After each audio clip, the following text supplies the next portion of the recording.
Chris here, and welcome to my channel. And in today's video, we're not playing Phase 10 Chooses My TBR. I'm going to be sharing with you my TBR for Phase 2 of the Phase Out Your TBR Readathon.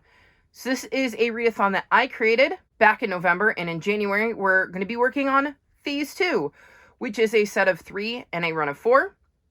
I will link the announcement video for round 2 up in the cards if you'd like to check it out and come join us. It works a little bit differently to my TBR game, but it is based on it. This part won't matter. I'm just using this as a backdrop and a place to set my cards. I will be playing this where wilds work like they do in my game. I have a die to roll for extra prompts, but there are no punishments, no rewards, nothing like that. And my main focus will be on the 7 books I need to complete my set of 3 and my run of 4. The other books will be optional and will kind of be the ones that I prioritize when actually playing my TBR game. I created this readathon to work through my own physical TBR and to encourage the rest of you to work through whatever TBRs you have, whether that be your physical TBR, an ebook TBR, Kindle Unlimited, NetGalley, whatever TBRs you're trying to get through. The prompts are pretty simple, from like paperback to even page number to nature on the cover, so I kind of made them accessible for everybody, and hopefully you join in. But this is going to be my TBR for round 2, so let's see what the cards have in store for me today. So, we're going to start with a green 10. Works. I don't know whether this is going to be part of my run or my set. So the prompt for green 10 is to read a book set outside your country, and I have chosen to go with the Guernsey Literary and Potato Peel Pie Society. And this takes place in, well, Guernsey, I believe, which is definitely not in the United States. And I believe it's written in, like, letters. Yes, letters. And I've heard really good things about this. We're going to be in January 1946 as London is emerging from the shadow of the Second World War. And we're going to be following a writer named Juliet who's looking for her next book subject. Who could imagine that she would find it in a letter from a man she'd never met, a native of Guernsey, the British island once occupied by the Nazis? So I've heard really, really good things about this, and I'm very excited to see if the book lives up to the hype. So my second prompt is going to be a blue 11. That is looking nice for a little run. The prompt for blue 11 is favorite genre. And my favorite genre is fantasy, so I'm going to go with a mixture of Mischief, which is the 3rd book in the Love, Sugar, and Magic series. And this follows a family who has baking magic. And we're following the youngest, who is still kind of learning about baking magic. And there's a lot of family vibes in this one, as I believe she has a lot of older sisters, if memory is correct. And I remember really, really loving the first 2 books, and I just don't know why I haven't picked this one up, because I really enjoy the series. So I think this is the perfect opportunity to dive back into the series and see what happens to Leo and what kind of baking magic she gets up to in this one. My third prompt is going to be a yellow 7. Don't know how helpful that's going to be. We'll see. The prompt for yellow 7 is no people on the cover. So for this, I'm going to go with Once There Were Wolves. This follows Inti, who arrives in Scotland with her twin sister Aggie to lead a team of biologists tasked with reintroducing 14 grey wolves into the remote highlands. She hopes to heal not only the dying landscape, but Aggie too, unmade by the terrible secrets that drove the sisters out of Alaska. It says propulsive and spellbinding Charlotte McConaughey's Once There Were Wolves is the unforgettable story of a woman desperate to save the creature she loves if she isn't consumed by a wild that was once her refuge. As you can see, there's just a forest on here, so there are no people on the cover. This is also my Buzzwordathon pick, spoilers for that, and I figured it seemed like a good idea to put it on this TBR since it is one of the few books I know for certain as of right now I will definitely be reading in January. My fourth prompt is a wild. We will get back to this. So I will end up rolling a die to determine how many extra prompts I need to deal with for that wild, but I don't know what number I want to use for it yet. Whether I'm going to use it as part of my set or part of my run, so we will come back to that. So my next prompt is going to be a green 12, which is definitely good for my run. So the prompt for Green 12 is anticipated read, and I'm going to go with Heartstopper Volume 5 because I cannot wait to dive into this one. If I had the ability to read it right now and have it be part of my December TBR, I would have. If I had planned better, I probably would have put it on there, but I didn't, so it was one I was absolutely hoping to get to in January, and, well, now I definitely 100% will be. So, very excited to dive back into this and to see what happens to Nick and Charlie in this volume. Our next prompt is going to be a yellow 3. That doesn't really go with anything I've got right now. So yellow 3 is Image on the Spine, and for this I'm going to go with The Long Road, which is the third book in the Last Dog series, and as you can see there's a nice little image of a puppy on the spine here.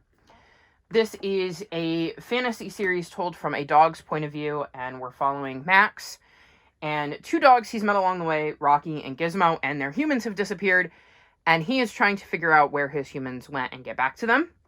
I've really enjoyed the first 2 books, and I'm trying to get through some series, so this seemed like a good choice for Image on the Spine, especially considering in my announcement video I actually used the second book in this series to demonstrate what I meant by Image on the Spine, so it felt kind of on the nose to pick book 3.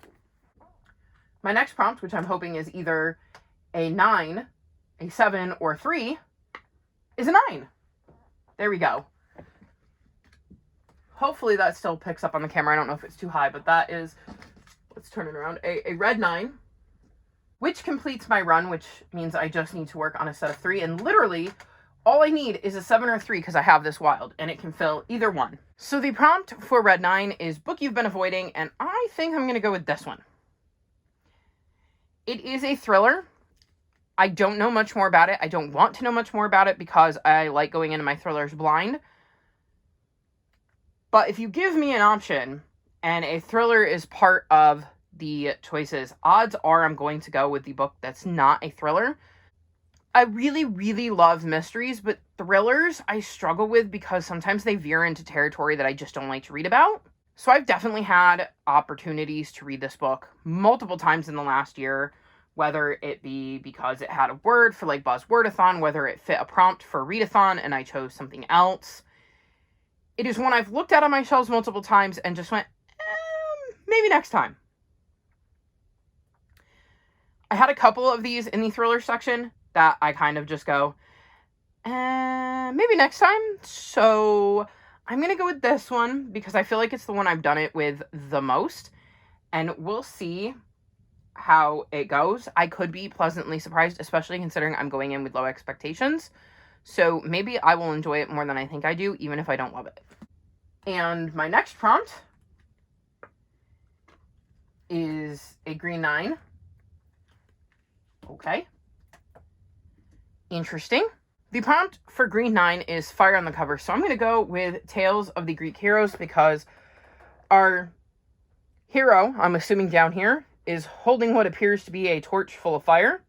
And I'm going to assume that these are also flames. This is obviously going to have all sorts of Greek hero tales. It says you'll meet the mighty Poseidon, god of the sea, Zeus, the king of heaven and earth, Hades, lord of the dead, Artemis, the huntress, Aphrodite, immortal lady of beauty and love, and many more gods and mortals. Their adventures are some of the oldest and most famous in the world. Ooh, and it has an introduction by Rick Riordan. That should be exciting. I really like Rick Riordan. So we'll see how this goes. I know a lot about the Greek gods because, again, I'm a huge fan of Rick Riordan, and his most famous series deals with Greek gods. So we'll see how this one goes, and if I manage to learn anything new about a Greek hero that I didn't already know. Our next draw is a skip, which just literally means I can skip a prompt. Like, I don't have to pick a book. Pretty simple and straightforward. A blue 8, that does not help me. So the prompt for Blue 8 is to read a book with a map in it, and I'm going to go with the Library of Legends. So we have our map right here, and this takes place in China in 1937, and we're going to be following Hu Lian and her classmates are ordered to flee after Japanese bombs begin falling on their city. And she and a convoy of students, faculty, and staff must walk 1,000 miles to the safety of China's western provinces, a journey marred by the constant threat of aerial attack. I don't know much about this period in history, especially in China, so I am very, very curious to see what happens to Hulian and her classmates and what her journey will be like. So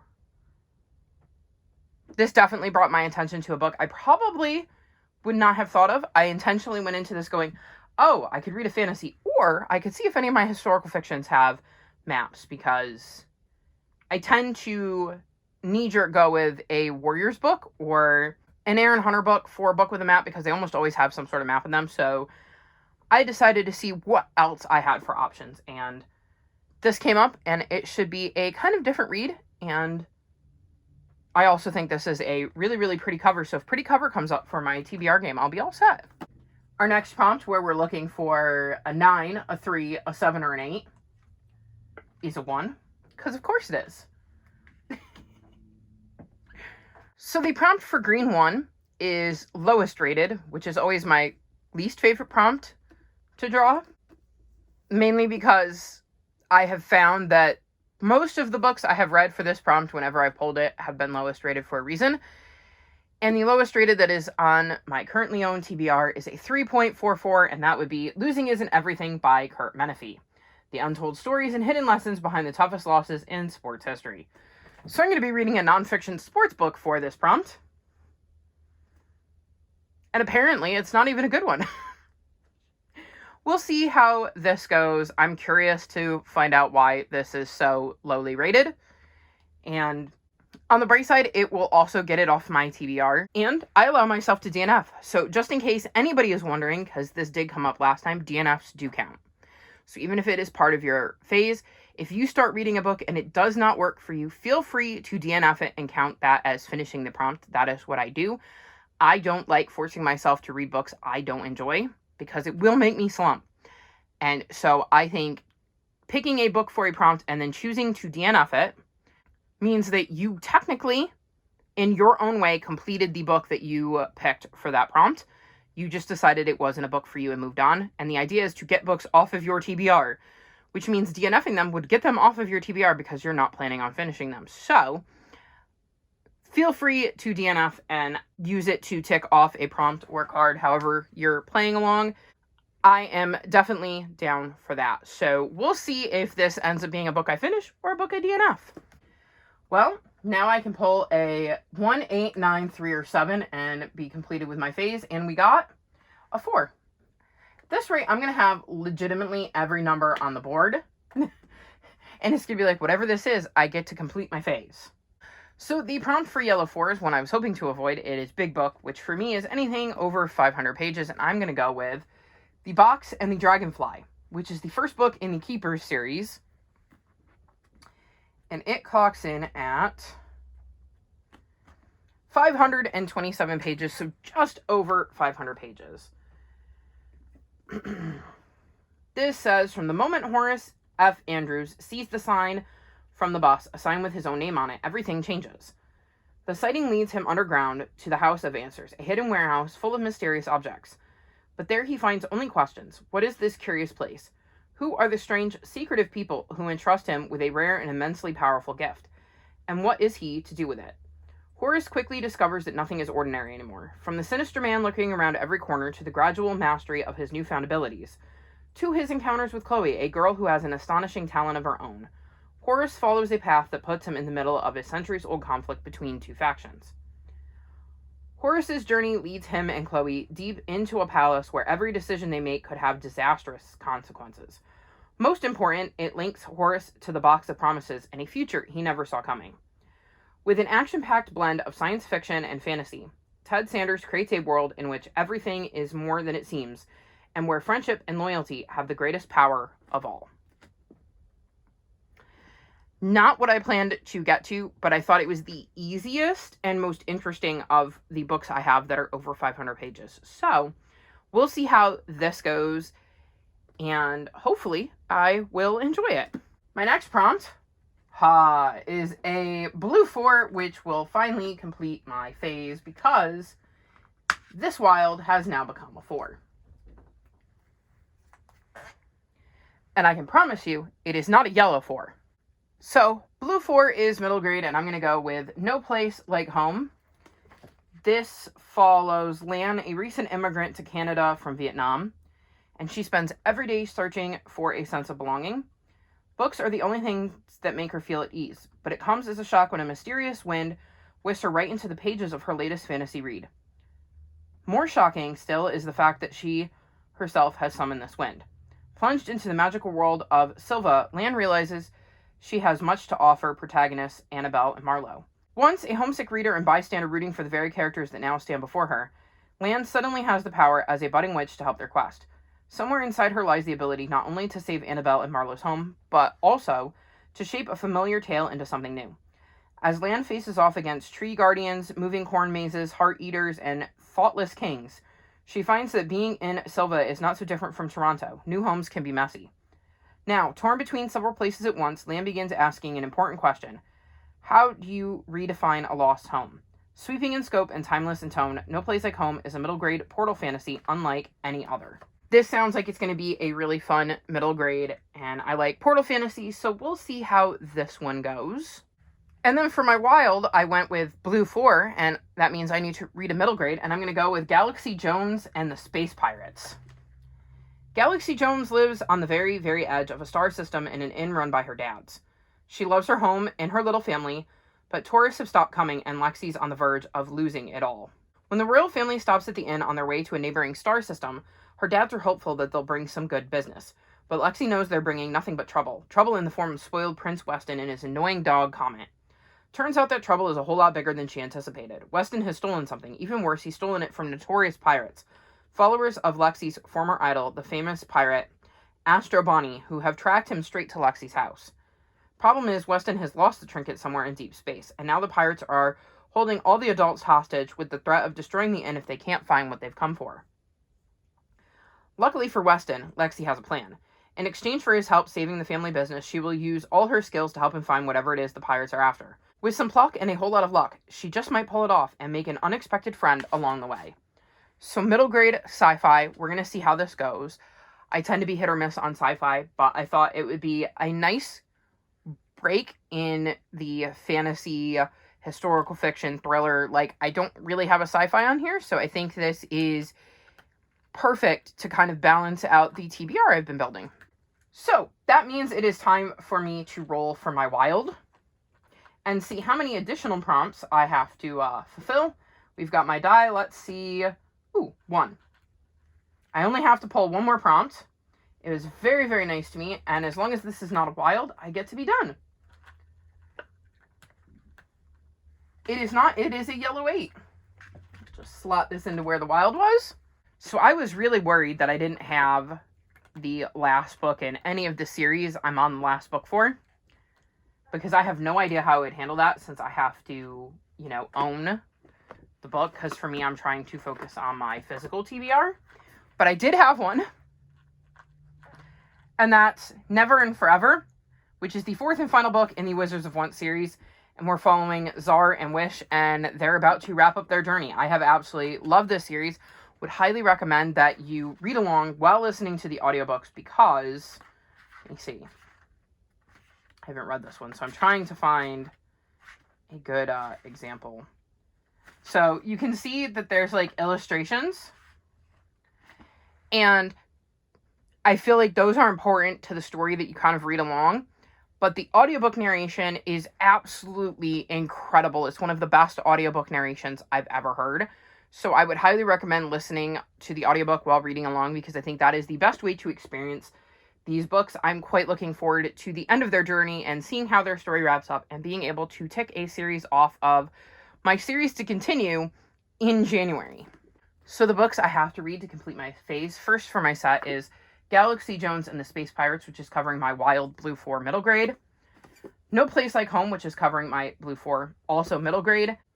And The Box and the Dragonfly, which is covering Yellow 4, which is big book over 500 pages. Then for my run for Green 12, we have anticipated read. I'm going to be reading Heartstopper Volume 5. For Blue 11, I have favorite genre, and I'm going to be reading A Mixture of Mischief because this is a fantasy, and fantasy is my favorite genre. Green 10 is books set outside your country, and I'm going to read the Guernsey Literary and Potato Peel Pie Society, as this is set in London and Guernsey. And then Red 9 is book you've been avoiding, and I'm going to be reading Pretty Little Wife. So this is the stack of books I have to get to complete my phase.